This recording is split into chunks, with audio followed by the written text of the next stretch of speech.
না ফেরার দেশে চলে গেলেন বাংলা ভিশনের national desk incharge Shakib Khan. ইন্না লিল্লাহি ওয়া ইন্না ইলাইহি। ভাই একটা কথা শুনছেন? কি খবর? সাকিব খান বলে মারা গেছে। আর বেটা, এটা তো ভুয়া খবর, তুই জানোস না? মোবাইল নিয়ে দেন।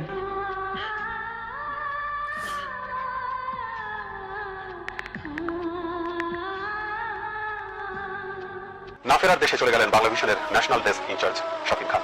ইন্না লিল্লাহি ওয়া ইন্না ইলাইহি। সংবাদ, এইমাত্র অসুস্থ হয়ে হসপিটালে ভর্তি হলেন বাংলা সিনেমার কিং শাকিব খান। কি হয়েছে শাকিব খানের, জানলে কাঁদবেন আপনারা। বিস্তারিত জানতে ভিডিওটিতে একটা লাইক দিয়ে না টেনে সম্পূর্ণ দেখতে থাকুন। শাকিব খান নামটা এখন সিনেমা প্রেমীদের কাছে আবেগের নাম, ভালোবাসার নাম।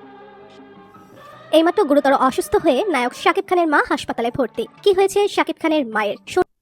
এই সমস্ত ভুয়া খবরের লিগে দেশে যে কি ঝামেলা বাজছে, এই 2-3 দিন যাবত আমিও এরকম শুনতেছি কানা ঘোষা যে শাকিব খান নাকি মরে গেছে। আসলে কি শাকিব খান মরে গেছে? শাকিব খান মরে নাই।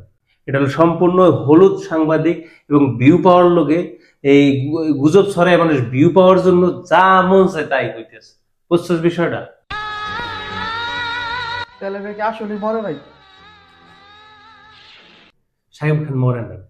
এককালে নাজেহাল অবস্থায় বাংলাদেশের সাংবাদিক কস, এই যত ইউটিউবার কস আছে, কিছু মানে সবাই না, কিছু কিছু আছে এরা এই হলুদ খবর বেচা, গরম মশলাদার খবর বেচা হলো ভিউ কামায়।